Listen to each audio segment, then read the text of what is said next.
Hello and welcome to The Conversation Is, the TCIP, and we are your hosts. I am Ash Hughes and with me is... Charlie Pitson. This week The Conversation Is... Funny People. Released in 2009. Written and directed by Judd Apatow. Banging. Should we get it going then? Yeah, it's a long old film to get through. This, yeah, slogging off. Slog sesh. Right, let's get going then. Slap it on. It's lonely at the top. Tell you what, right? Best thing about Judd Apatow films are the soundtrack. He's like really chill, acousticy type of like songs, like, and he does actually put that into This Is 40. You know, with I've only Graham seen it Parker once. and stuff. I don't know. It didn't land with me. This Is 40. No.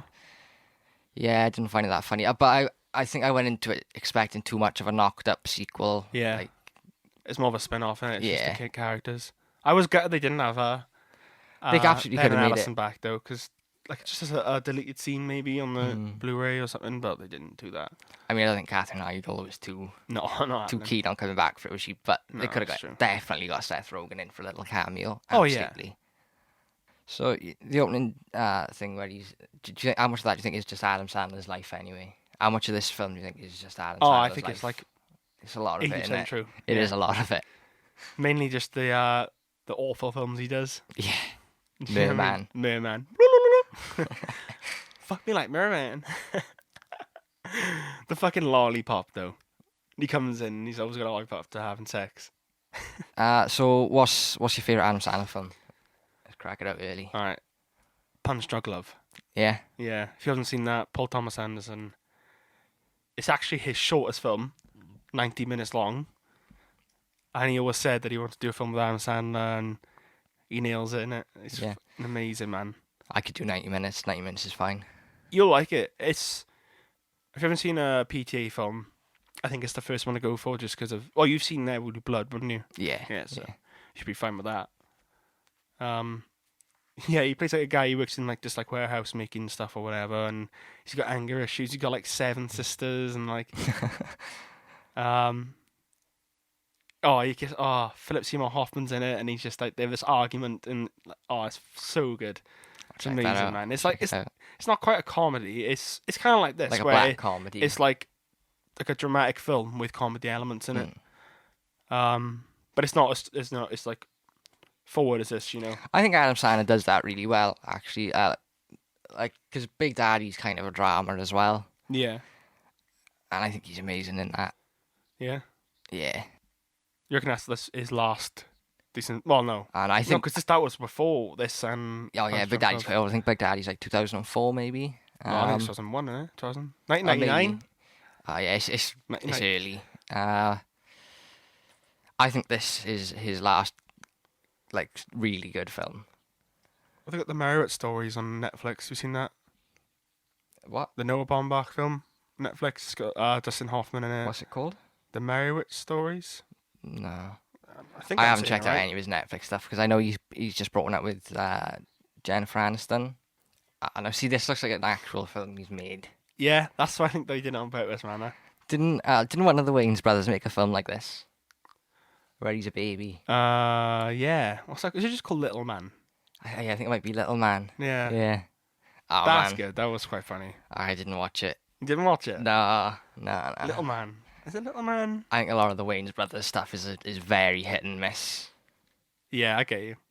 I love all the effort he puts into these.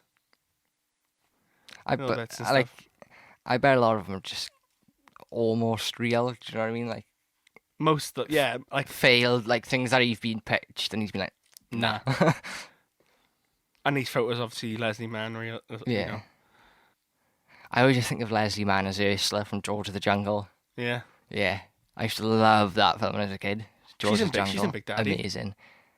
Yeah, she is. Yeah, she's Alyssa Jones's sister. And she's the love interest in it as well, isn't she? Yeah. Yeah, I forgot about that. Yeah, she's good. I think the only difference between this actually and Adam Sandler's life is he's actually married with kids. Yeah. So he won't be alone, but His wife is in a couple of films with him. She's in Big Daddy. She plays a waitress in a bar. She's in Grown Ups as well, but I can't remember where. Grown Ups, yeah. Oh, I like Grown Ups. Yeah, Grown Ups is alright. It was funny. Just the guys, their like chemistry was like really good, and Chris Rock and that always Kevin happens James can get out. Oh, actually no, the bit where he falls for the pool at the start ruins me, and then after that you can just you they could kill them off. Have you ever seen We Now Pronounce You Chuck and Larry? Back in the day, yeah. And I think I've seen it like twice. At the time, you're like, this is funny shit, and then you realise it's really not now. Oh god, no! Oh, so man. dated. There's a lot of films that I look back on now and just aren't funny anymore. Yeah. I don't know whether it's because I've either watched them too much or whether they are just outdated now. Yeah. My one wish, right, is to be in a Judd Apatow film, and if I'm gonna be honest, right, I think his films are over. With This Is 40, he's been directing, but I don't think we're gonna get like another written and directed. He's doing he's doing that Pete Davidson film, but I think Pete Davidson wrote it. I want just a solely Judd Apatow wrote it, and he's directing on his own, which is gutted because we had Trainwreck. Did you watch that? Amy Schumer. No. Bill Hader. That was really good. Is that the one with? Is John Cena in that? Yeah. Yeah. No, and he's like. I haven't seen it. It's like a Scott Pilgrim. Yeah. This is when she just started doing Parks and Rec. Yeah, she looks different with glasses and the bangs. Yeah, I mean, I always associate like this because I just think of her as from Scott Pilgrim. Same with Jason Schwartzman as Gideon Graves. He's just always Gideon Graves. Yeah. Too. But have you ever seen Wet Hot American Summer? Yes, I have. Man, have you seen the series on Netflix? First Day of Camp? Yeah, he's in that. And he's in that. Yeah. I love that. The best thing about the series, right? Amazing. Is that it takes on the type of comedy that they use in the film, and it just goes to 11 just because they're older. I love and they're supposed to be 30 days younger. Just how old and just fat he's got, and just how they reference it all the time. It's so funny. I love you seen the film though. Yeah, I absolutely love it. We have to do that. They're incredible. We got it's so funny. I love the bit where they come back from town after they've just been they've popped into town. They end up doing heroin. And, it's so good. How was town? It was good. It's such a good film. I wasn't too fussed on the last series, the 10-year reunion. I didn't think that was as good. I didn't finish it. No, I couldn't finish it. It's not great, but I don't know. And especially the end, oh my god. It's because they bring in those new characters, right? Who were never... No, in the first day of camp. They were in the first day of camp, and they're there, and they weren't in the film, but they tell you that. Mm. I don't think they're in first day of camp either. They're in 10 years later. And then they add them into scenes really awkwardly. Oh yeah, but it's you know the scene when they're sitting on the steps and they're saying I remember 10 years ago, and he's like, yeah, I remember that, yeah, and they weren't even fucking there. But that's when the cut is very obvious that they've just been added in, which I think just makes it funnier. That's what makes the cut, yeah. But man, Wet Hot American Summer, yeah, I think that's done now. But especially with the way they ended the last series, which was a bit of a shitter, but. Yeah, that's a banger. Absolute banger. Did you see this thing on Twitter? The woman saying that millennials without kids going to Disneyland is weird. Yeah. What the fuck? Who is this woman? What's weirder? Absolute madness. Is people taking a 2-year-old baby who's not going to remember shit. Yeah, they can't even get on half the rides, man. I went to Disneyland when I was 9, right? And I still was too short to get on anything decent. I went when I was 4. Yeah, I bet you could get on even less again. Exactly. But I was a big boy. Madness. So I was 10 foot when I was 6, and then I shrunk. They thought I was my dad's dad.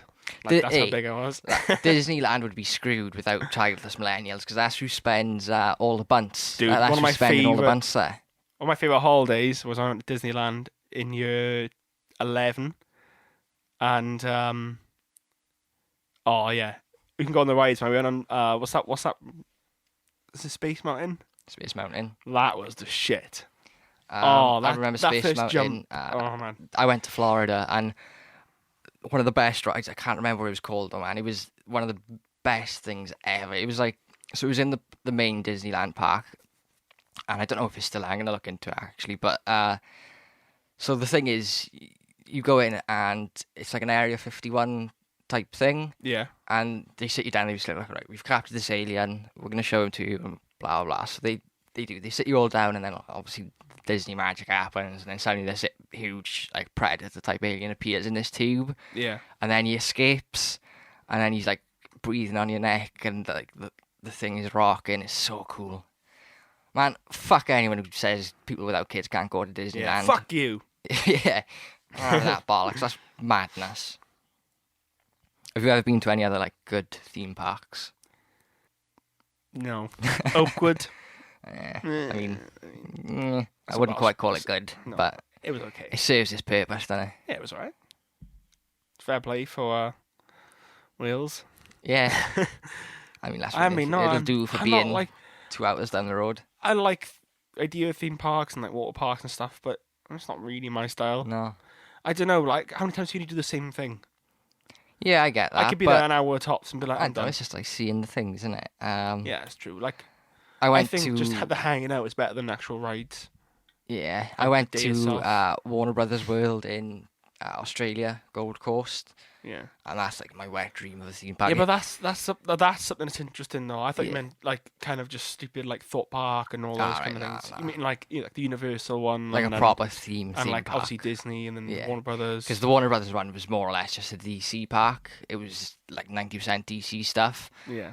So they had this amazing Batman roller coaster, which was Arkham Asylum. And then as you're queuing, you're going through Arkham Asylum. So there's like a huge like Bane thing in there, like animatronic. Like the Joker's running around in there and like spray painted the wall. It's wicked, that's man. so It's cool. so good. There was a Green Lantern ride, and like as you're queuing for that, like it's like you're in a Green Lantern comic. Yeah. So like there's a huge big 3D parallax model that like comes out and tries to grab you. Sinestro like shooting things at you. It's insane. So good. That's pretty cool. That makes you want to go to the Marvel one. Like Yeah. they have like the Guardians of the Galaxy ride as well. When I went to Florida, they were still all in Islands of Adventure. So they had like the Hulk roller coaster. They had a 3D Spider-Man ride, and I don't know, but I assume they've changed all them now because they don't have the rights. But then again, Universal do still have the rights to Hulk, so maybe the roller coaster's still there. Yeah, probably. But I can't imagine Spider-Man is. Fuck me like Merman. It's the best thing ever, man. It's the lollipops. It's You the know what? lollipops. It's just like, It just reminded me, I've got a friend, right, who is the spitting image of Adam Sandler. Shane Jones, let me show him, right? Honestly, he is the spitting image of him. And I don't realise because of that sound, he always used to do it. because of this film or just in general. I don't know. Just us going. I think just in general, because but he does. He's the spitting image of Adam Sandler. Oh, his pictures. I'm actually in his pictures. Of course, cute. Oh my Doesn't god. do him complete justice, but he is the image of Adam Sandler, Yeah. right? No, I see that. Ah. Whiner. Oh, Shane Jones, what a legend. All right, what's your favourite straight comedy Adam Sandler film then? Whatever. Yeah, like Happy just, Gilmore. just straight up comedy. Yeah, Yeah. More I than used to like nostalgia Happy thing. Gilmore, but It's just we had- how fucking mad he gets, man. Like, it's funny as shit. Like, I had a geography teacher in school, and he used to play it all the time. I know when he just seen a film too many he times. fucking loves that film. Yeah, and it's not even like what are lessons, like an hour long, so we'd never even just watch the whole thing. He would just put the same fucking hour on over and over again. That's like instead of me teaching us watching geography. Lord of the Rings with Will and Josh. Go over theirs and we just watch like the first half of Lord of the Rings, and then like I go the next time. They've like, oh, we watched the ending without you. I'm like, what the fuck? We're going to Two Towers now. I'm like, all right, then carry on. I've seen the rest of the film, whatever. And then next time, all right, we finished Two Towers, and we're gonna start Return of the King. I'm like, for fuck's sake, you could have just waited. Like every time. So I've seen the first half of all three more than I've seen like, because I start watching them one day and then I just like can't be bothered sometimes, like 4 hour long, and I have to watch extended. I have to watch extended. You got I'm the same. But lucky the Blu-ray I got has the film in 2 discs. It's that big. Split, yeah. So you just kind of watch part 1 and then it kind of cuts out where. Do you know what? Right, I've watched it so many times. I know exactly where those DVDs split. Yeah. So the first one is the when he Fellowship. leaves. Yeah, when he leaves Rivendell and he asks Gandalf which way to go, because that's that's a scene in the extended edition. It's not in the and then it theatrical. cuts in. I I thought it cut in the Blu-ray one. Mine cuts when I can't remember which one of the Hobbits, Billy Billy Boyd. All right, yeah. Right, him. I don't know. Is it Mary? Mary, Yeah. Pippin. Pippin. Right, Pippin. Yeah. Dominic When Monaghan's he Mary. says, "Where are we going?" That's when it cuts for me. All right, no, on mine That's it weird. cuts where, like I said, where just as they're like literally, it might be a little bit before, but it's around the Fellowship meeting, around that Rivendell scene. Two Towers. Oh, shit, where does Two Towers cut? I can't remember where Two Towers cuts. And then Return of the King cuts for me when they bring, the big huge ass Rom. Yeah. When they bring Rom, it cuts there then, and then disc 2 got going. Yeah. That's weird. Yeah, that's fucked, isn't it? Interesting. Which is your favourite Lord of the Rings of the 3? Right. I don't know. They all equally the same, and this is why, right? Probably be Two Towers, but Yeah.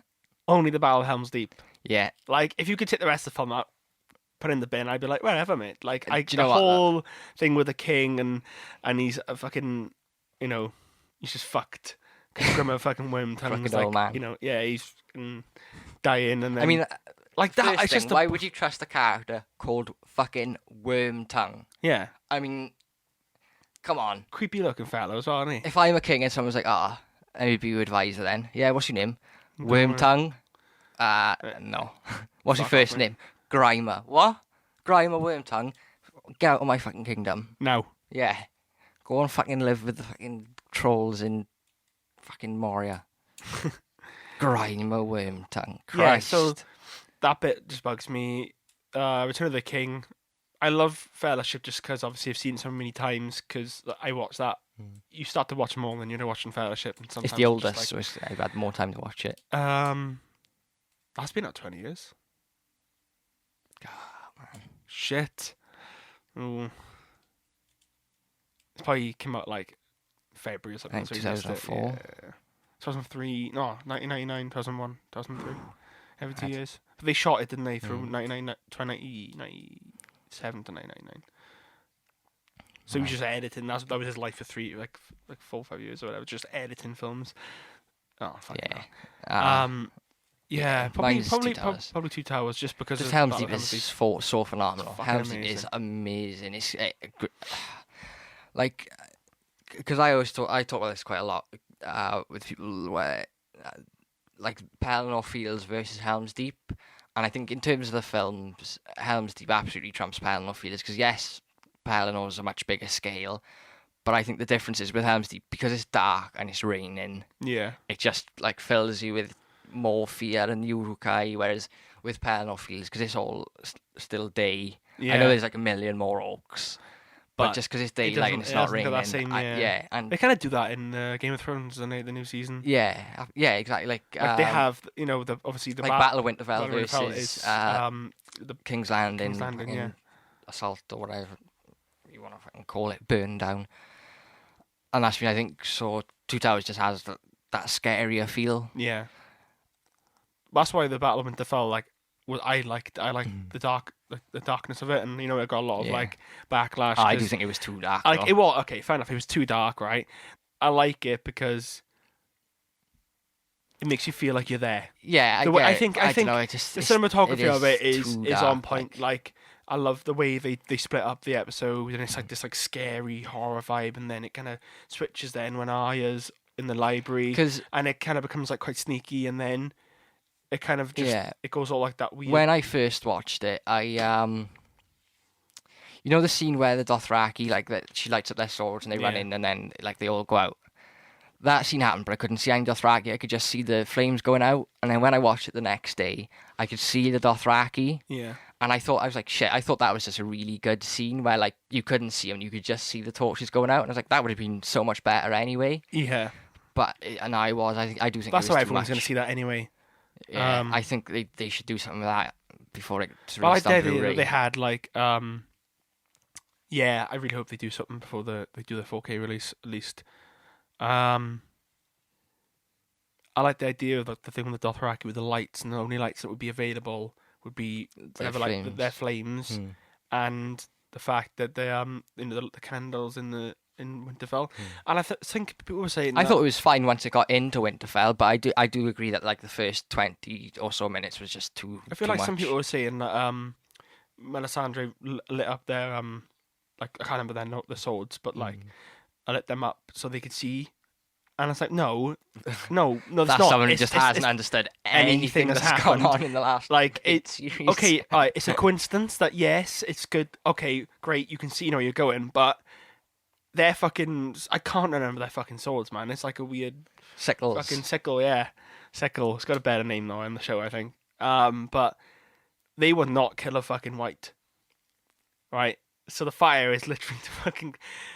I've never seen anyone write the bar, and obviously I've made that up. Because obviously that was the intention, and there's probably people on Reddit that've noticed that. Also, hold on a minute now. I'll remember. Correct me if I'm wrong. Did they not show fucking elephants in the trailer for Game of Thrones?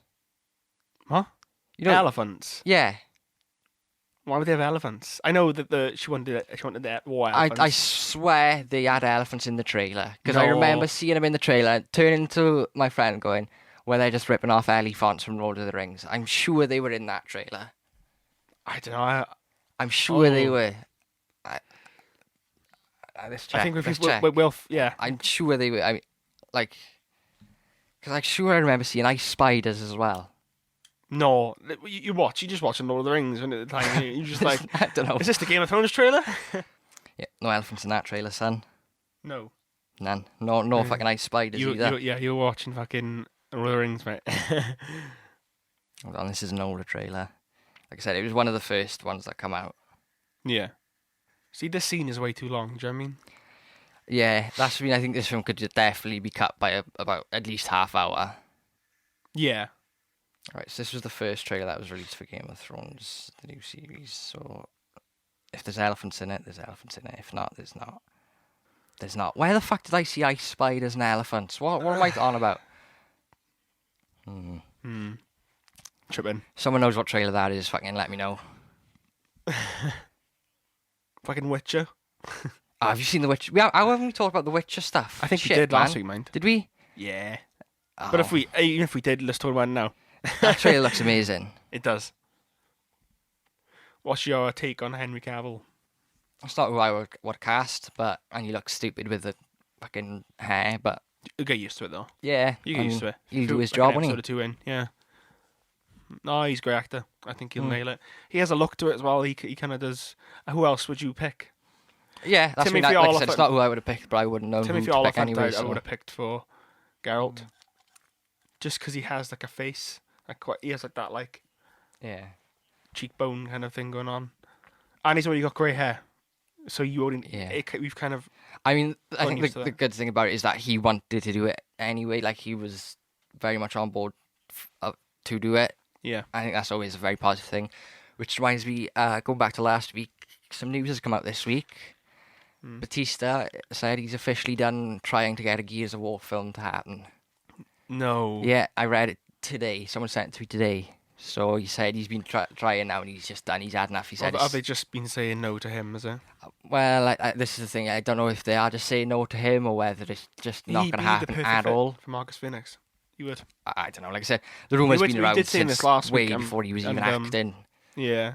So I see it now more than when I see it last week. And like I said, I think it's always good when someone wants to like play a part. Yeah. But by the looks of it, that won't be happening. Or at least it won't be happening with him as far as today is concerned. Right, so you know the joke with Robin Williams in this? Yeah. Doesn't age too well, right? No. So I got some other jokes here from comedy films that haven't aged well. Okay. So I got 6 and I got 1 bonus one. Alright. So the first one I got is the Jim Crow crows in Dumbo. Oh, okay. Because they're extremely racist. Yeah. So not aged very well. What's your verdict? No. Cut that out or leave it in Dumbo? Fucking cut it out, probably. The other one I got is the opening song in Aladdin.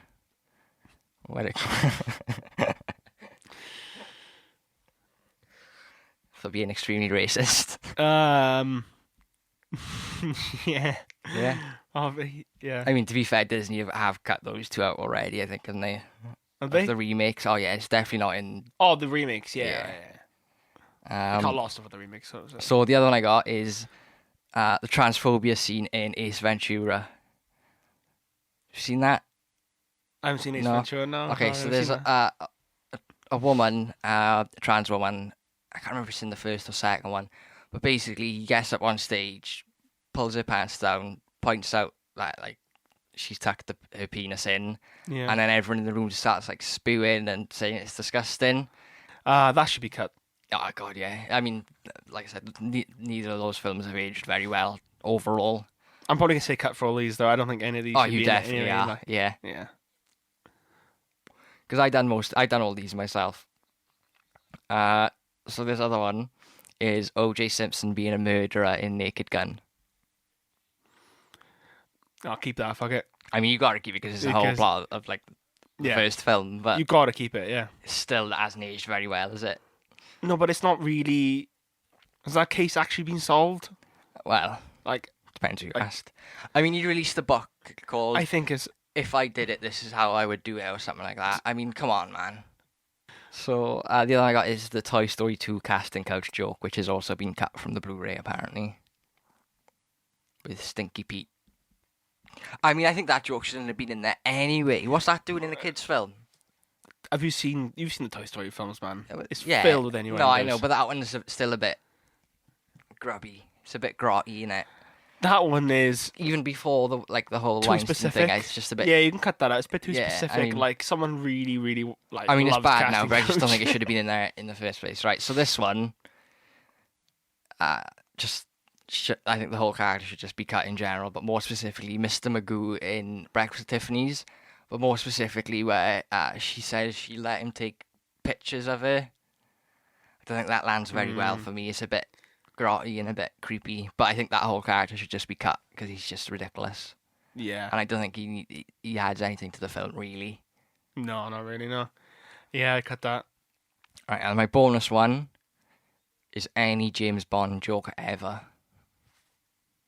Because they're all either racist, sexist, Or even the fucking new ones. homophobic. I've only watched a few handful of James Bond films. Namely, the new ones aren't so bad, but Pierce still. Brosnan. I haven't seen any Daniel Craig. Yeah, oh man, the old ones are just ridiculous. They're so fucking. Yeah, I tried watching. I tried actually starting yeah. again. Not my type of they're thing. hard like. watches. Yeah, they don't age well. But James Bond gave birth to one of my favourite movie cliches ever. I fucking love it. Is when they got a screen behind them and they're not really driving. Yeah. But then when they like zoom out and then there's an actual car driving and it's a straight road. But then when it goes to the close shot again, they're like turning the wheel like they're fucking driving down like tons of hairpin turns. Yeah. And then it comes back out and it's a straight road again. It's just, I love it. Such a good cliche. I think Aeroplane does a really good spoof of it. Spoof airs. Where the guy's driving and then he starts turning mad and they start like throwing deers at the car and stuff. Brilliant. Is it Aeroplane, the locksmith joke? No, that's not Aeroplane.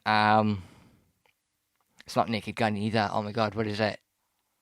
Hello, how'd you get in here? Like, I'm a locksmith and I'm a locksmith. I can't remember. It's not Naked Gun or Aeroplane. What else is Leslie Nielsen in? That's good. What else is Leslie Nielsen in? That's good. Dracula, Dead and Loving It. That's pretty good. I liked some of his really stupid, like later films he did, like the scary movies. Really just on the nose comedy. The fucking He's the President, didn't he? In Scary Movie 3 and 4. He's in I keep meaning to read his autobiography because I've heard from a couple of people that it's really funny.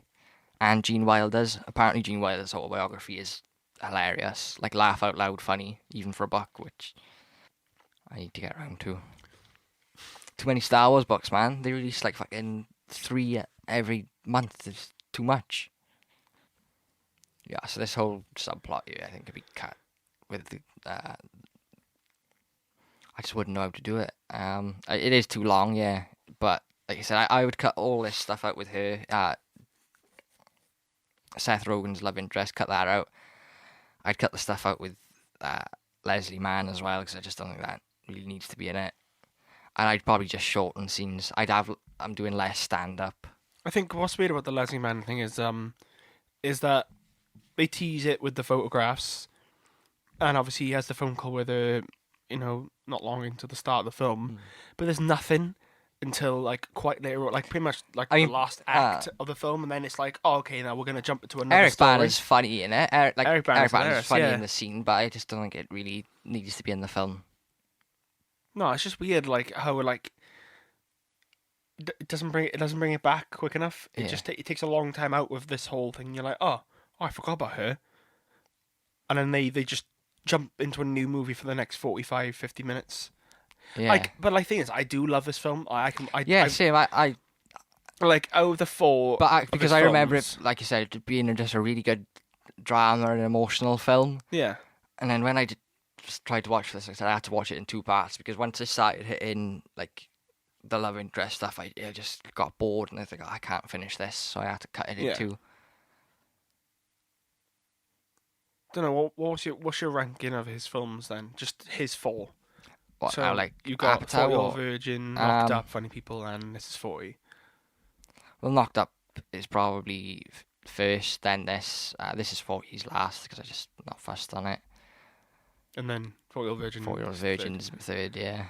Well, that's my. I mean, that's exactly 40-Year-Old Virgin's a bit too close to home for me. Like, do you know what I mean? That's scary for me.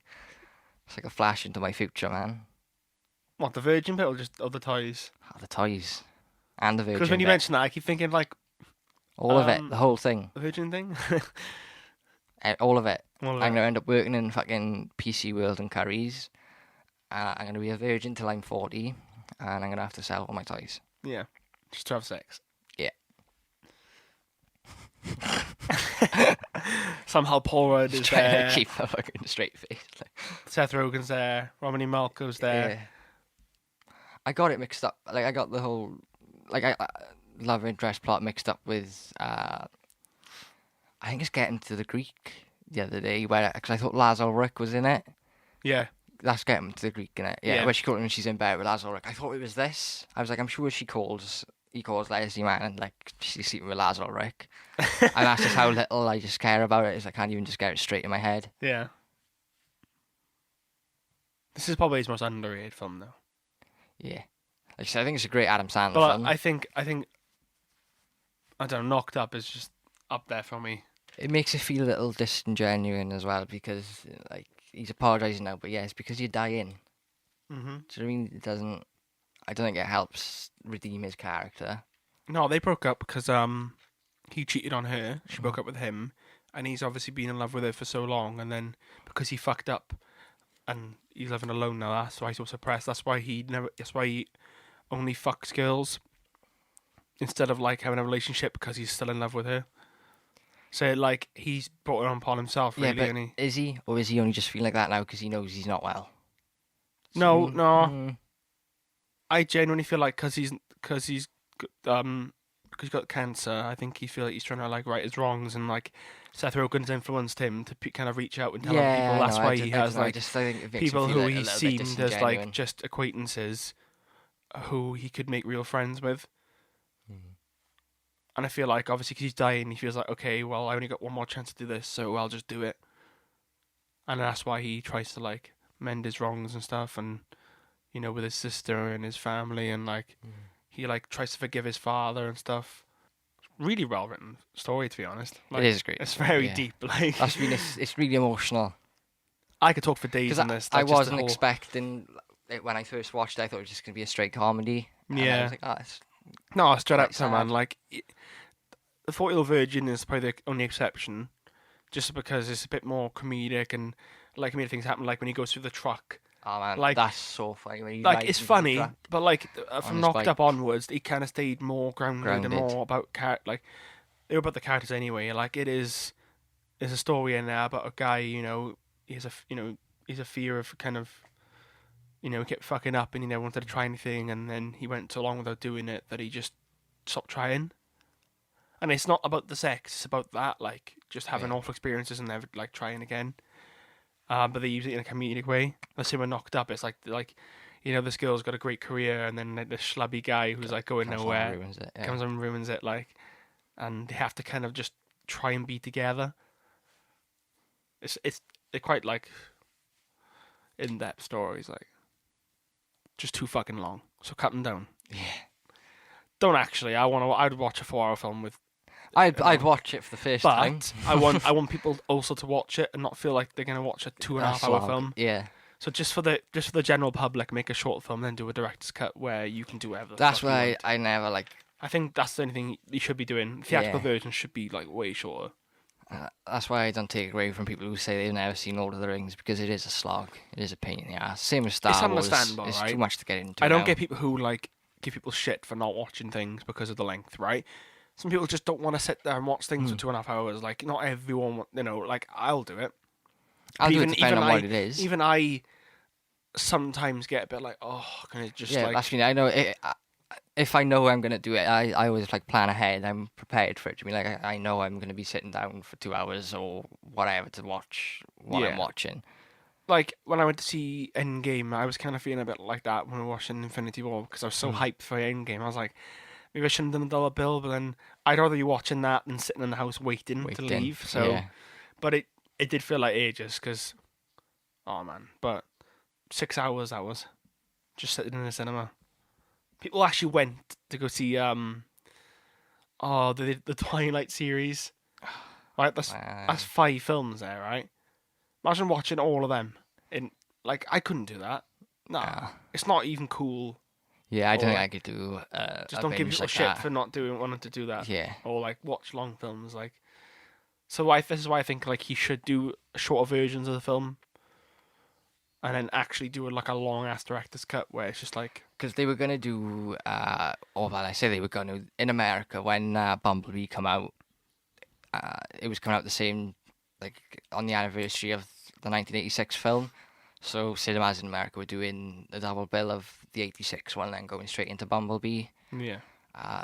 And me, Dan, and Hugh were going to go to it, but they weren't doing it in UK cinemas, which was a fucking gutter. But I can't think that, like, until it was put in front of me, I can't think of anything I'd want to go and do as a double bill.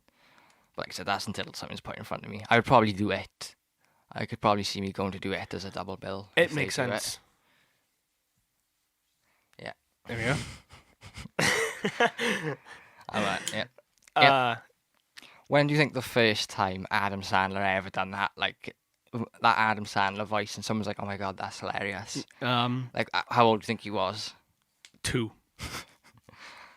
His first word, they're like, "Wiener." What? No, probably like definitely as a teenager. Like that was probably part of his little bit when he was doing like routine. Have you seen some of his old stand-up stuff? Yeah. Oh, it's so cringy, man. It's like he looks so nervous and it's so. Did you know, like he started like 13 years old though. Speaking like, seeing as we've spoken about Robin Williams already, did you know that he was like really unliked in the comedy scene in like LA and San Francisco and all that? Was he? Everyone hated him. Like, people would refuse to go on if he was in the audience because he was really well known for stealing jokes. Yeah, he's a really big joke thief. Yeah, no, it is true. Like, it's not a theory or a thought. It is like 100% true. It's a big known thing. And that's mean like comedians wouldn't go on stage and would refuse to go on if he was there because he would steal their jokes, go on like late night talk shows. Yeah. And then just steal their jokes. He was really well known for it. Fuck. Do you reckon there's a way you could like try and do a cut of this yourself? Yeah. Because I reckon I could try and have a go and see if I can like reduce it to like an hour 50 something maybe. At least just under 2 hours. Under 2 hours, yeah. Yeah, you could absolutely do it. It's just how much time have you got? You just have to cut it, wouldn't you?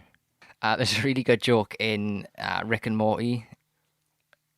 There's an episode where they make Rick stupid to go on a flight, and when he's really stupid, he says something like, I can't remember what the thing is, but it's I think it's I want donuts and a 90-minute cut of Avatar, and that always really makes me laugh because like Avatar is way too long, and I just like there's so many films where I think I'd like a smaller cut. Yeah, and it's just always tickles me. He's like, I want some donuts and a 90-minute cut of Avatar. I can't really start watching that for the first time. I see you started watching it. I watched 2 episodes. Yeah, I think I watched. I got obviously in order, number 3 and I got tired, so I went to bed. But so the first 2 is that's the one with the fruit where you got to stick him up his butt. Yeah, and the next one one's the dog. Mm, Is it the dog? Yeah, I was watching one. The dog is the one, and the Freddy Krueger guy. Scary Terry. Scary Terry. Scary Terry, bitch. Yeah. Amazing. I was giggling like fuck. Oh, it was good. It was good. I don't know why I've slept enough for so long. Where they go inside a dream, inside a dream, inside a dream, inside a dream. Yeah, the Inception. Yeah. Yeah. It is. Bitch. I think, for me, I think the people who were talking about it focus too much on the jokes. And I think the actual episode stories themselves are actually really good. Yeah. And it's such a Dan Harmon. You can actually see like the Dan Harmonness in it. Like I couldn't before when I was seeing like clips and stuff. People were showing me like, oh, dude, watch Rick and Morty, and they show me a clip, and it's just a little like joke, and I'm like, oh, is it really this? So I was put off by those like kind of clips, and then I was like, do you know what? You told me to watch it, and you mentioned some stuff about it, and I was like, okay, I'll check it out. Yeah, it's really funny. I think my favourite episode is either Total Recall or any of the interdimensional TV ones are amazing. The interdimensional TV ones, they're like completely improvised. Yeah. So the whole thing is, honestly, man, it's so funny. And, like, you can hear them cracking up when they're recording it and just getting confused. It's class. Is this stuff like they record the audio first? Well, they do that anyway, probably, don't they? Yeah. And he gets pissed and does it. It's so funny. Yeah, does he always get drunk for that? I don't think he always does. I've seen some behind the scenes, and he's just like he's off his face, doing, doing shots. Yeah, that's a really good way of doing it. Yeah, there's some really good behind the scenes footage where he's just he's pissed. He's having a go at the recording people, just calling them all sorts of names and stuff. It's so funny. I love this the fucking Eminem scene. Best Eminem cameo in The Interview where he comes out as gay. Yeah, I love that. It's so funny. That came out as a genuine news story for a while. Do you remember that? It was like people thought it was real. Oh my god, man! we have to do the interview soon.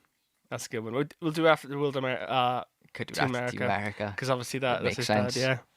All right, so I don't get about that actually. How did the interview get so much backlash from like North Korea, but did Team America get as much? I don't know, because what we got to bear in mind is our age at the time. I didn't even know what North Korea was when Team America came out. I mean, my introduction to North Korea was Team America. I didn't even know Kim Jong-il existed. Yeah, that's my introduction was Team America, so I don't know. I imagine there probably was, but also it was a different age internet-wise. Yeah, good point, yeah. Because the interview got leaked, didn't it?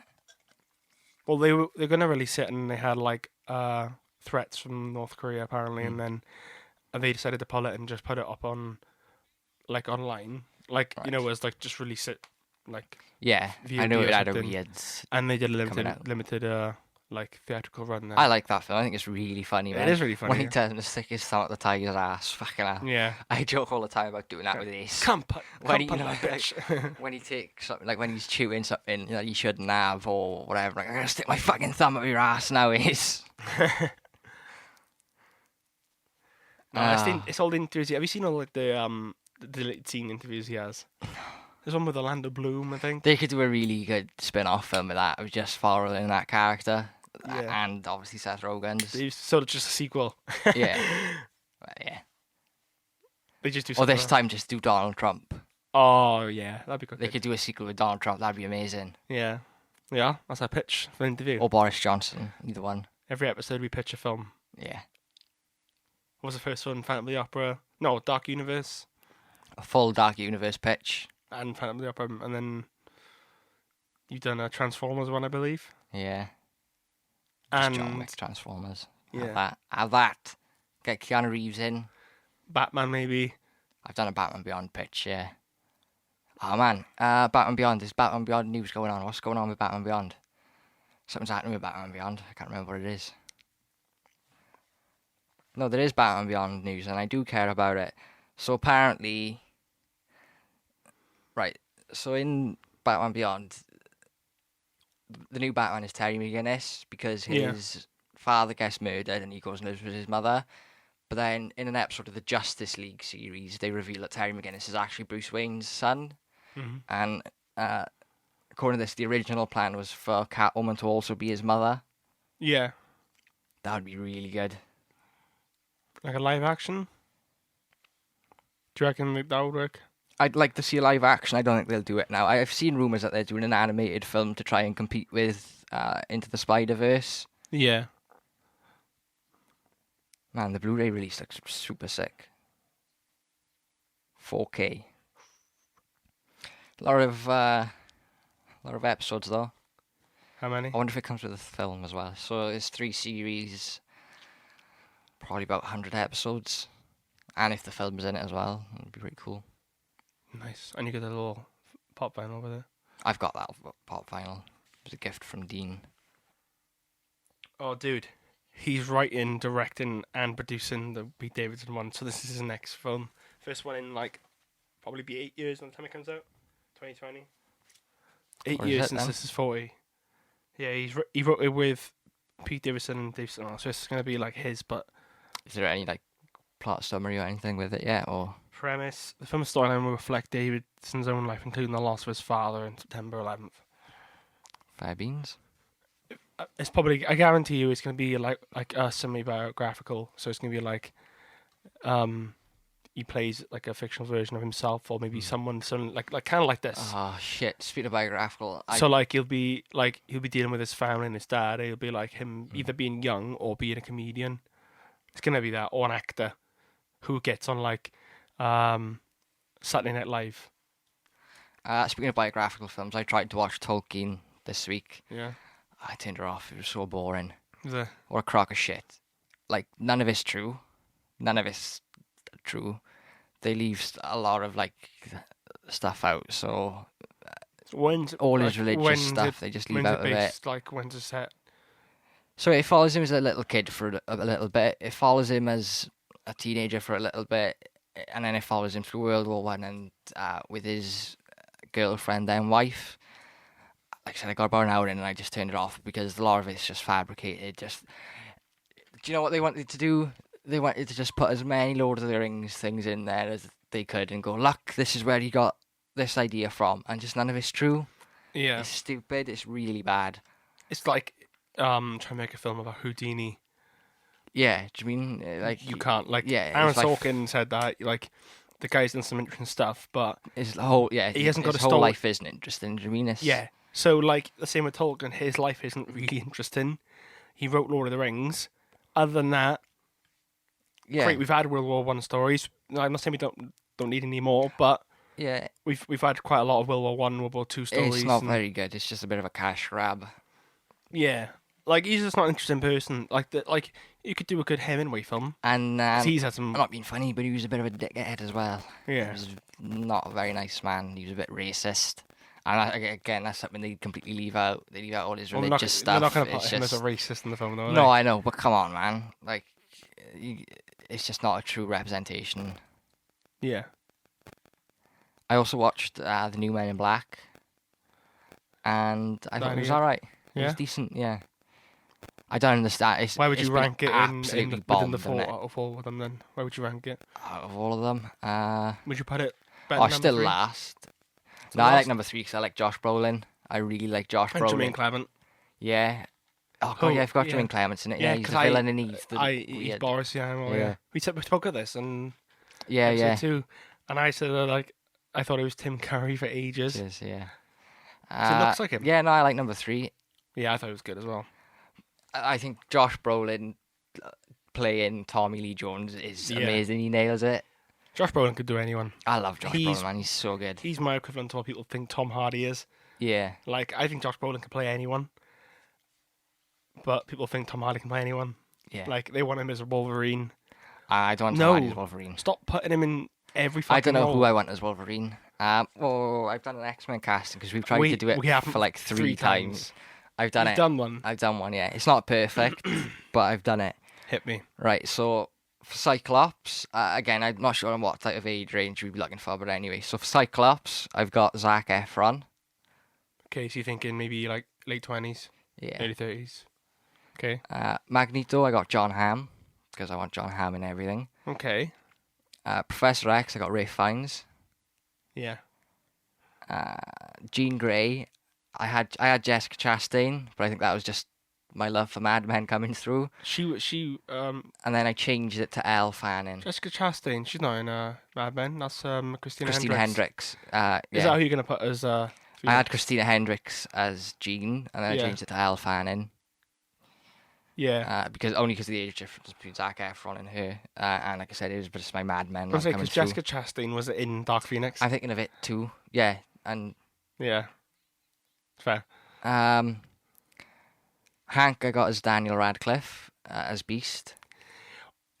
Yes. Yeah, you It's having because that? he's a very hairy person, isn't he? I not so much that, because I see him pulling it off. He's a very hairy. Have you ever seen a film called Swiss Army Man? No. Man. Is it good? Man, you've got to watch Swiss Army Man with Daniel Radcliffe, right?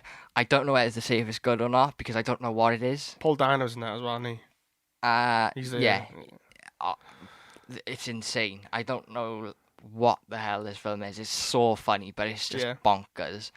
So Daniel Radcliffe plays this corpse in it. Yeah. And this guy goes to live in the forest and uses his corpse just to do mad things. Yeah. Like he rides him as a jet ski, but there is a whole plot behind it. It's insane. You've got to watch it. It's so funny. Have you seen Horns? No. Radcliffe, where No. he's accused of murdering his girlfriend and he ends up going to Horns and shit. No, Watch it. Yeah, is it good? Watch it. I really think it's good. It's got this weird vibe to it, man. He's got a really good accent, American accent. I really come to like Daniel Radcliffe, man. He's a great pretty actor. good. Oh, I watched I'll lend it to you. I got it on Blu-ray. It's called What If, and it's also called The F Word in some places. Right. And it's got him and Zoe Kazan. Okay. And like they kind of get together. It's a rom-com, but I think you'll like it. It's pretty good. All right, yeah. So for Beast, I had Daniel Radcliffe. Nightcrawler, I got the guy who plays it. I can't remember his name. Something Skarsgård. Bill Skarsgård, that's the guy. Yeah. Him as Nightcrawler. Kitty Pryde, I had as Haley Steinfeld. Yeah. Storm, I got as Logan Browning from Dear White People. I got Jubilee as Lin Hung from Ip Man, plays his wife. Maybe she might be a bit too old, but I don't think so. I think she could pull her off. Okay. And Peter Capaldi as Mr. Sinister for the villain. That's my X-Men cast. The only one I'm not 100% on is Jean Grey. Did you do Wolverine? I didn't do Wolverine. I don't want him to do Wolverine. I think they need to leave but if that. you could pick one, do you reckon you'd have an? Because I would have given Daniel Radcliffe as Wolverine. I've seen that area, but I don't know. I can't see. I think he'd be good either as Wolverine or Beast. Yeah, I think I prefer the Beast because I think he can pull off more of that. Like, he can pull off the nerdy, better. Yeah. It's the Robert Pattinson thing. I can't see Daniel Radcliffe being an intimidating Wolverine. Well, people said that about Hugh Jackman, though, didn't they? He was a rom-com actor at the time, so I wouldn't know. He did Kate and Leopold. I know he was in Oklahoma, which is pretty cool. He was in a lot of theatre stuff as well. He wasn't known as X-Men is what put him on that. Like he did the same with Liam Neeson. You know that he didn't start off playing action heroes until like Liam quite late Neeson's in his in life. the new Men in Black as well. Yeah, he's in number 3 as well, wasn't he? Is he in number 3? Oh no, Emma Thompson was in number 3. She's in this one as well. How is she in this one now as well? Emma Thompson. She plays. She's the director of the MIB in this one. She's like the head honcho. Yeah, but she just looks the same age then in number 3 because I'm pretty sure when they go back to the 60s, she's in that as well. I don't know. She's definitely in. I'm gonna find out. Unless I've got the wrong actress. I'm sure it's Emma Thompson. No, Emma Thompson's in the new one. I'm pretty sure. Is that Nanny McPhee? Yeah. Yeah, her. Yeah. Yeah, no, yeah, she's in the new one. Right, so she plays Agent O. No, sorry, I was wrong. Alice Eve. Do you know Alice Eve? She plays the young version of her. So she so it's her character, but by a different. She replaces Zed after he died. Yeah, Eve. Right. Sorry, I got it wrong. I forgot Alice Eve was in that. I haven't seen it in a few years. So she plays the younger version of Emma Thompson's character then. So Emma Thompson's right. Oh, that's interesting. That links them then. Because that's I didn't know. Yeah, I was wondering. I was going to say I thought like she hasn't aged over like 30 odd years, or like that's obviously be set now in like 20. I knew it was Emma Thompson because she's recently been in a series called Years and Years on BBC. Yeah. Have you watched that? No. Man, that's really good. Dude, Men in Black, 22%. Like I said, I don't understand why it's had such bad reviews. I'm gonna try and watch it. It's not great. It's a one and done. Frank the Pug is back. Yeah, only for like 2 seconds, and I don't think it's actually the guy because I'm pretty sure the guy's dead. Tim Blaney returns to voice Frank the Pug. No, but the actual pug itself is dead. Oh, so it's not the same pug. Because he also voices Johnny Five in the Short Circuit films. Yeah, Johnny Five is alive. F. Gary Gray directed it. Oh my god. Yeah, it's a one and done. There's a really funny joke in it where Chris Hemsworth gets knocked down by an alien guy, Yeah. and he picks up this little hammer and he's like plays the Thor music, and he's like, "Oh, the tables are turned now," and he throws it at him, and it does the sound effect. Yeah. Then the guy just catches it. It's so funny. Oh god. Kaya Novak's in it. Yeah. Oh, do you know what? There's a character in it, and straight away I was like, "That's Kevin Novak's voice, 100%." Yeah. And then he's actually in it himself. Yeah. I'm not sure if he does actually voice that character though. He's Vungus the Ugly, a member of the Alien Royal Family and friend of H. So Vungus the and then he Ugly's plays like a CGI alien. NASA and Bassam. Yes, the first one you said he's an alien, and straight away I was like, that's Kevin Novak. And then the other one is actually like him, and his beard is another alien then that comes alive, and he also voices that, I think. Yeah. That's good. I'm gonna watch that then. Yeah, it's decent. It is a really. I am a big fan of the Men in Black series, but when I was like, when I was a kid, I was scared of the first one. Right. So like, I'd watch the second one a lot. Vincent D'Onofrio, man. You're right. I don't know why I was scared. Right. It's the bit where he pulls his like face up. Yeah. When I remember being like 4 years old and like running behind like the wall to like. That's just like body horror. It is horrible, isn't it? Do you know what's funny enough? Right? I didn't watch that film for years, right? Because That's like some couldn't Clive watch it. Baker shit. But it was one of my favourite films because I'd watch other scenes, and then when he showed up, I'd hide and then come back. Yeah. So I've watched the film like a million times, just not his scenes. That's quite funny, after the first time. Oh yeah, I know. And the first time I watched it again since then was probably with James. Ah, right. Like maybe like. It must be years ago. 7 years ago. Yeah, God. Like when I was when he was still in the band and stuff like that, and I watched it. I was like, why the fuck was I so scared of this film, man? And I watched all three that day. I was like, yeah, it's fucking sick. Aye, it's a decent watch. Yeah. Eric Bana in this film. Do you like him as Hulk? No. Fair enough. I think Mark Ruffalo's the right guy. Oh, yeah, hands down, yeah. I think Edward Norton was really good, though. Edward Norton was good. I liked that. I actually really liked Incredible Hulk. I haven't seen it. There's not one MCU film I don't like. Just because, like, I don't give a like, for some of those films, like, it's acceptable enough, like, even in the earlier days, like, you know, because all comic book films were just there to bring the characters to life. They didn't really... They didn't really care about the stories, which are important in the comics. Budgetary reasons they can't do on the larger scale ones until like now. But I kind of like the Incredible. I didn't like the Hulk film. I had it on DVD, watched it once, and just like fuck this. I like the Ang Lee that did all like the comic book look to it. Style, yeah. That was cool, but like it doesn't really. You wouldn't do it now. You wouldn't use that as a franchise thing, though, would you? No, you wouldn't. You wouldn't do it for more than one film. And then Sin City came out, and then just completely changed everything and how to do comic book films. I think Scott Pilgrim does a comic book film really well. I think in that kind of like very own it's unique style. It doesn't do. It's not cheesy, is it? It's not. Yeah, it's not like over the top with it. It's more visual than anything. So instead of just using like the frames and stuff, and like the sound cues and things, are really good. Yeah. But it's more of a video game movie, though, really, wasn't it? Yeah. Like Nintendo kind of games and like old 80s games and stuff. So, did you see the rumour that Andy Serkis is apparently going to direct Venom 2? Yeah. Yeah, did you see it? What do you think?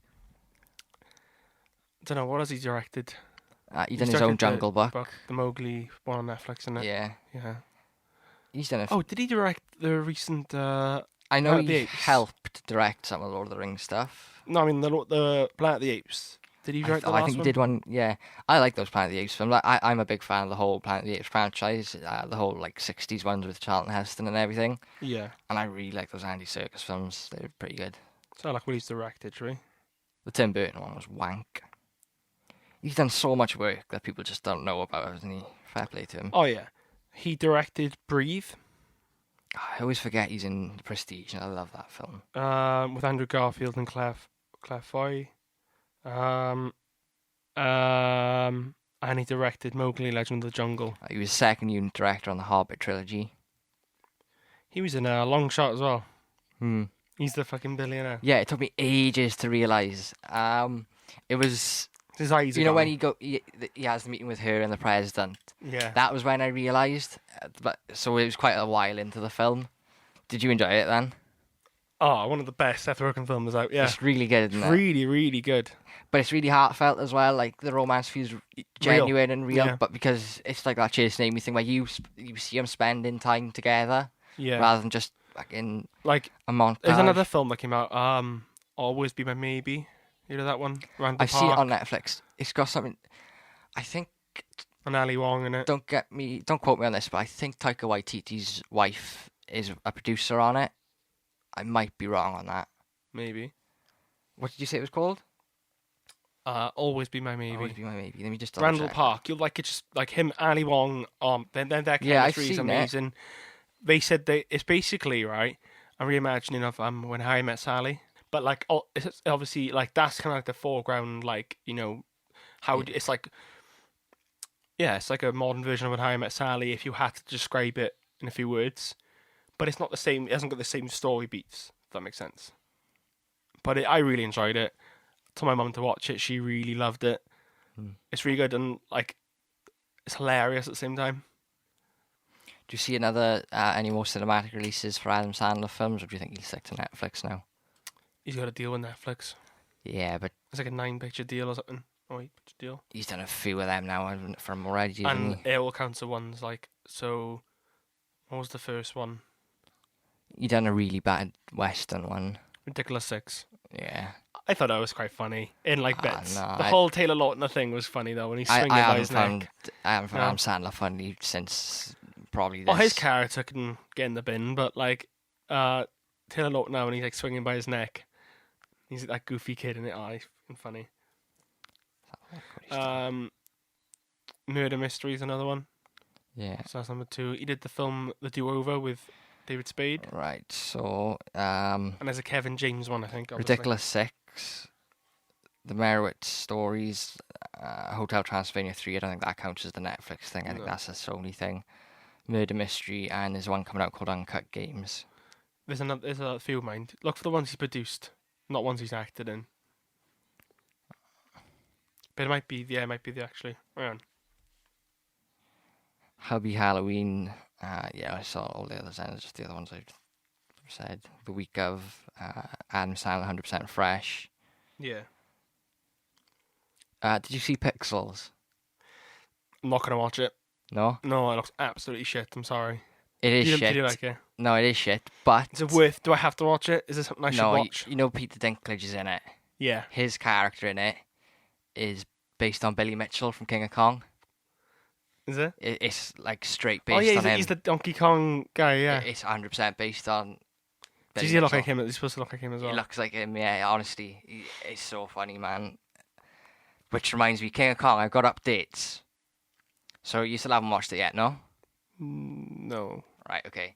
So they're making a musical out of it. So they're making a King of Kong musical. How that's gonna work, I got no idea. They're making a proper film out of it, which would be amazing. I'd love to see who they cast as Billy Mitchell. It'd have to be fucking hilarious, though. Yeah. Peter Dinklage. Get him back. Yeah. I J. can't Jonah think Jameson. of anyone who could play him because he's just so absurd. He's such a ridiculous character. Oh man, I don't know who could. Maybe Bill Hader could maybe pull it off. Yeah. I don't know. It's really hard to picture. Maybe Steve Carell. I don't know. It'd be really hard. Bill Hader would be good. Yeah, I'd see Hader'd Bill be Hader amazing. do more lead roles. And and so update with it, Billy Mitchell. So like I said, since the documentary came out, the record's gone back and forth between them both. Yeah. Now, in the documentary, when the guy who's the decent guy, Steve, is going for the record, he gets it, sends in a tape, they give him the record. Billy Mitchell then sends in his own tape of him beating that record, Yeah. and then the rest of the film happens. But last year, so 2018, some guy was watching King of Kong and spotted something in the documentary. Mm-hmm. So he spent a lot of time analysing it. Turns out the footage Billy Mitchell sent in the documentary, it was him playing it on an emulator, which of course you Oh. can slow down. So it basically means he was cheating, and it's now been exposed that he's a big, massive cheater, and they've wiped all of his records from the history books. I think whoever makes Pac-Man, is it Atari? Whoever makes Pac-Man, like, they gave him an award a couple of years ago. They've now taken that back from him, and he's a whole big disgraced mess. So Billy Mitchell's career's over. That'd be good for the sequel then, yeah. Yeah, it'd be a really good sequel. I'd love to see it. It's so good. Downfall of Billy Mitchell. The downfall of Billy Mitchell, yeah. King of Wrong. Yeah. Billy Mitchell is the closest thing to a Jedi Knight on this planet.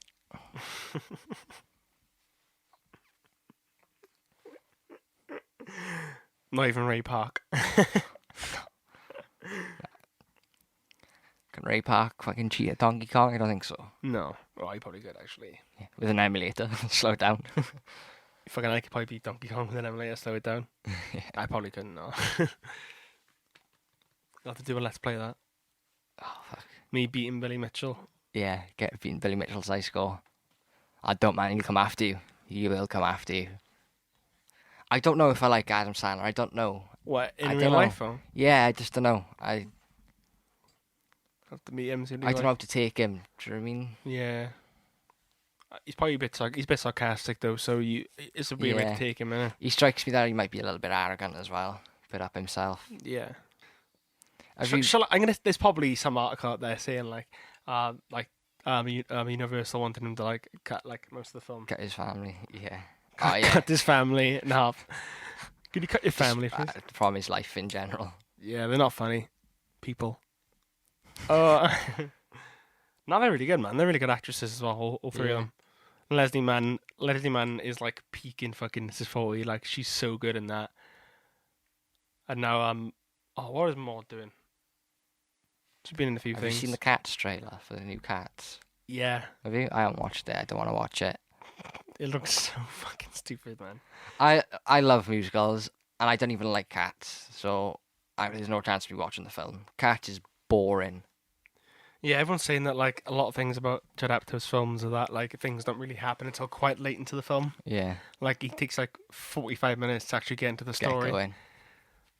That's made me rethink kind of how you recut this. You wouldn't cut out the family thing, actually, because that is when you think about it, it is a big chunk of the story.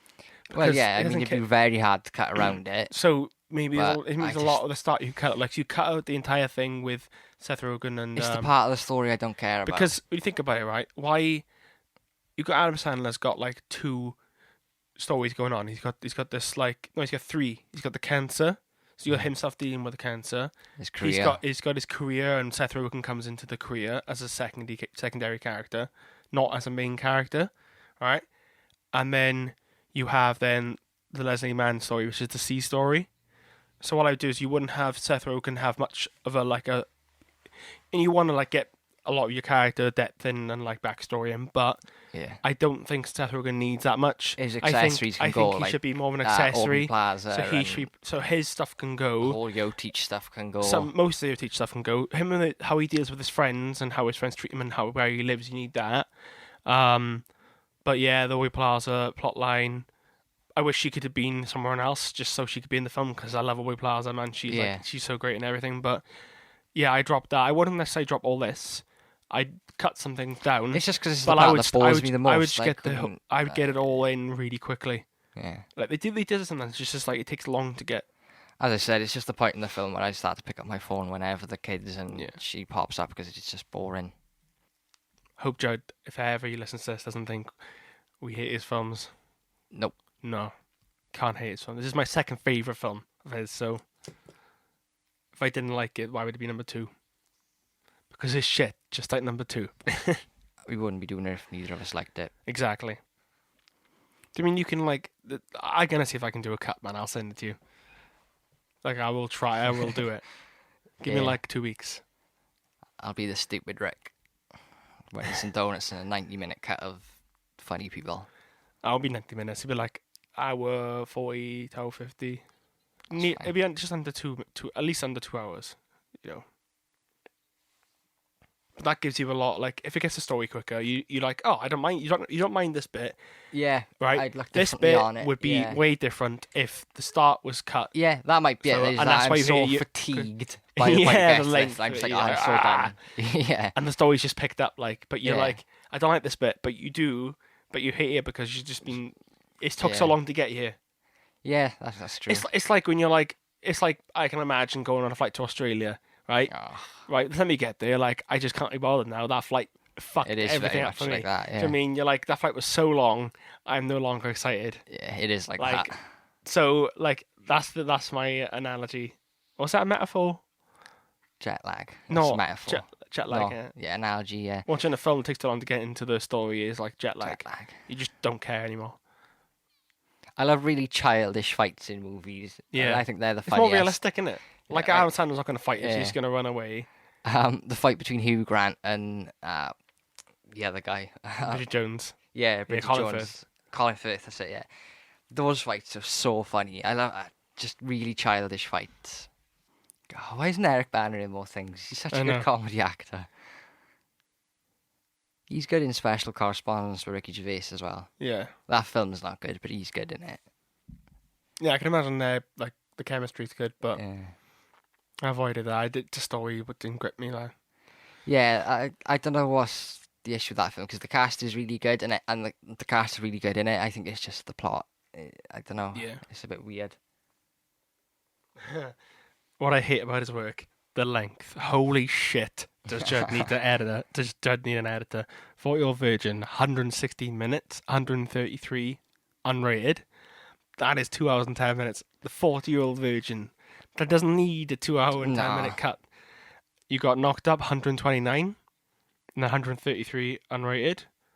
Funny People, 146 minutes, 153 unrated. Oh, I'm glad we haven't And watched this is it. 40. He's only got 134 min.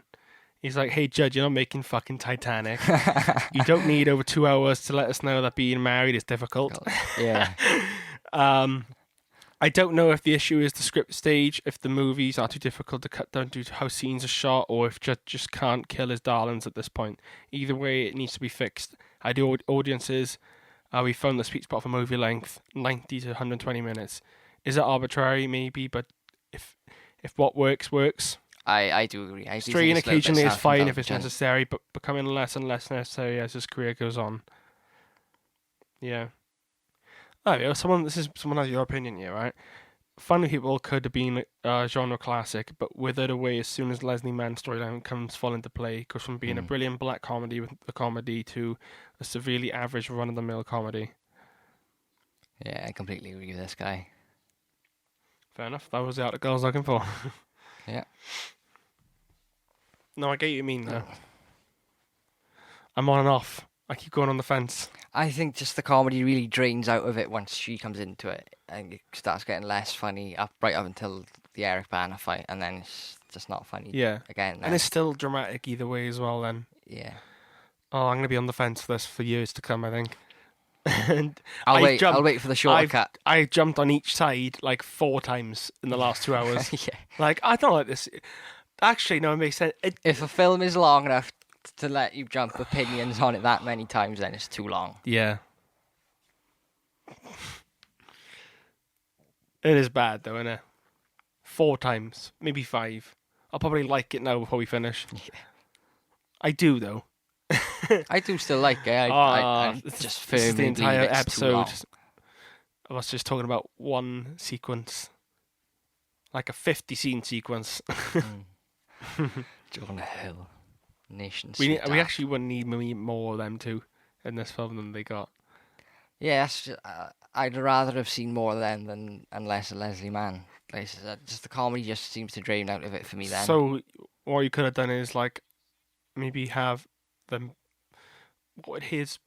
I'd have made Seth Rogen the central character, and then Adam Sandler secondary. Oh, that's interesting, yeah. I would then, rather the but film... then that's the thing though. The film starts and the film only goes forward because of Adam Sandler's diagnosis. Yeah, no, I get that, but So then I you'd have think to. I'd have done this film as it being about Seth Rogen's career and how Adam Sandler helps elevate his career to superstardom with the cancer stuff being his motivation and the secondary plot. Then cut Leslie Mann out of it and focus more on his friends and Jonah Hill and maybe focus on Aubrey Plaza more, because then I think she has more sense to be in the film. Yeah, okay. But what would Adam Sandler be doing other than just being Just like his mentor and maybe like become his agent or manager or something. I don't know. I get you, yeah. I mean, because obviously Seth Rogen then would have like all his goals would be, Adam Sandler's goals would be pretty much would then to just beat cancer. Yeah. And I think then like the whole Leslie Mann storyline is the reason he actually wants to try, is because he reaches out to her and, you know, then he starts like hanging out with his friends and stuff. Do you know what I mean? I just feel like there's no way around it. You'd have to completely rewrite this film for it to be shorter. You couldn't cut like, I mean, you cut it short, but it won't be as short as you'd like. It couldn't be 90 minutes. That's how without cutting out a lot and then reorganizing and like changing certain goals and stuff. That's what I mean by how I would like restructure it. I just completely change the plot and switch everyone around and just restructure it. Yeah. I love, these are my favourite scenes in the film though, are like generally the improvs and at the comedy clubs. I forgot to check if it actually is real, but I'm pretty sure these were all shot. Like they actually put these shows on. Yeah. This might actually be in the Hollywood Improv, where Babylon is shot. If this was any longer, right, there's one thing I hate about like some people put in films is when like say your character is working on like say a coffee shop or like one of these kind of like deli stands and stuff, where they have like interactions with random characters, like, you know, they do it in The Room. Seen that? Yeah. When like Tommy goes to the coffee doggy. shop and the coffee shop. He just goes to get coffee, but like the scene's so long, and it's because like there's like 3 customers in front of him, and they take all their orders, and then it's like, why have you done this? You could have just taken like the end of someone's, and then just someone walking off. Just you don't, next, and then he walks up. Then he'd have like, you know, he's the 4th customer. It's like a good 3 minutes. I mean, there's a lot of criticisms you could have of that film. We should do that. When is the we missed the 15th anniversary. We'll just do it whenever it comes around next. I know. I just like doing like random anniversaries and stuff. It just makes sense. Hence why we're doing this. 10 years. 10 years. This day, it'll be released to the. Feels like it's 10 years ago we started. Yeah. 10 years ago to the day this will be released now. Because this could still be this like the central arc then, where he drops him like as a mentor or an agent or whatever it is, and then he goes poor and has to go back and live with Jonah Hill, and and then you still have that redemption arc. Why is he gonna do those voices? Why are you so fat? Stop it. 10-minute fade out now. Judd, I think we should pan out quicker. No, we pan when I say we do. And we're going to dolly out, like, I mean, we can't, it's arguably, right? No, fuck it, I'm saying this, right? It's a fact, the best pull-out of a film is Clerks. Do you think? Yeah. Clerks 2, sorry. When it goes to from colour back to black and white, and you pull out to the back of the store, I can't remember. And fucking Kevin Smith's mother is playing the woman with the milk, like looking through all the milk, trying like the longest expiry date. It's done. It's finally finished. Finally over. 2.5 hours. 2.5 hours later. Yeah, and that was funny, people. 10 years old. Today. Banging. It's done. It is done. And goodbye. I. I.